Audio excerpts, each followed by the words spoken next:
محترم ناظرین اور معزز سامعین، السلام علیکم ورحمۃ اللہ وبرکاتہ۔ میں آپ کا دوست محمد قاسم ایک بار پھر آپ سبھی کا اس چینل پر استقبال کرتا ہوں۔ قبل اس کے کہ میں اپنے آج کے موضوع کی ابتدا کروں، آپ سے یہ بتاتا چلوں کہ اس طرح کے مزید موضوعات پر ویڈیوز کے حصول اور استفادے کے لیے ہمارے اس چینل یعنی ذخیرہ اردو ادب کو سبسکرائب کریں اور بیل آئیکن کو دبانا نہ بھولیں تاکہ آپ ویڈیوز کے اپلوڈ ہوتے ہی اطلاع پا سکیں۔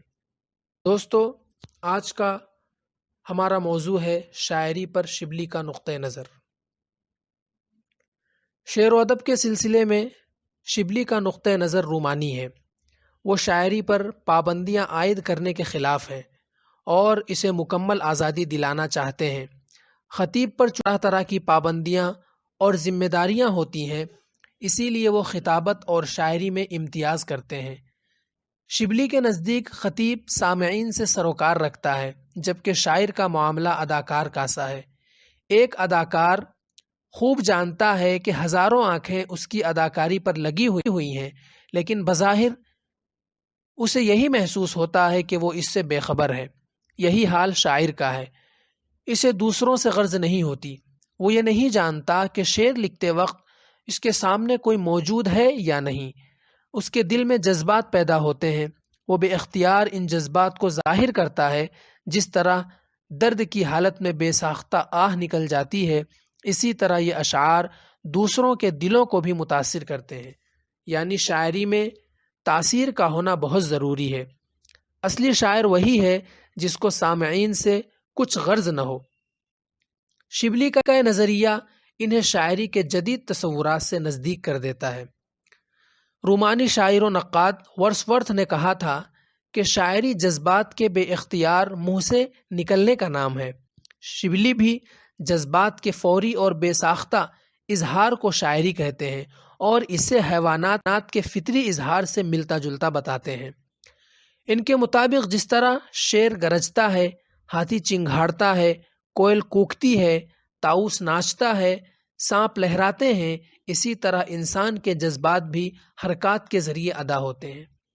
لیکن شاعر کو جانوروں سے بڑھ کر ایک اور قوت دی گئی ہے، یعنی قوت گویائی۔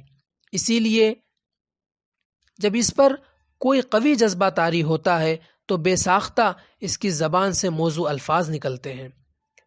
شبلی کہتے ہیں کہ خدا نے انسان کو دو قوتیں عطا کی ہیں، ایک ادراک اور دوسری احساس۔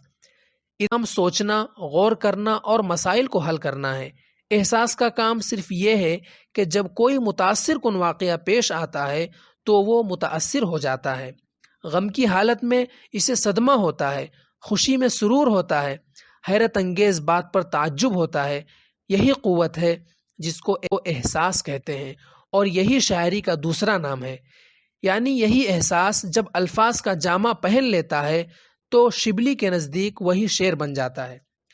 شبلی شاعری کو خطابت سے مختلف اور برتر خیال کرتے ہیں۔ وہ اسے تنہا نشینی اور مطالعہ نفس کا نتیجہ بھی قرار دیتے ہیں، لیکن وہ اس معاملے میں کہیں کہیں حالی کے ہم خیال بھی ہیں کہ شاعری صرف تفریح اور تفنن طبع کا ذریعہ ہی نہیں، بلکہ شعر ایک قوت ہے جس سے بڑے بڑے کام لیے جا سکتے ہیں، بشرطے کہ اس کا استعمال صحیح طور پر کیا جائے۔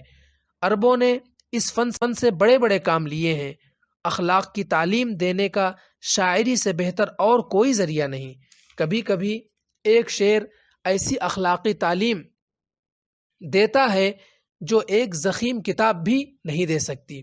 شعر میں بڑی تاثیر ہوتی ہے، اس لیے جو خیال شعر ذریعے ادا کیا جائے وہ دل میں اتر جاتا ہے اور ہمارے جذبات کو تسکین پہنچاتا ہے، نیز کبھی کبھی برانگیختہ بھی کرتا ہے۔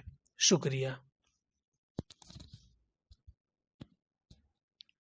محترم ناظرین اور معزز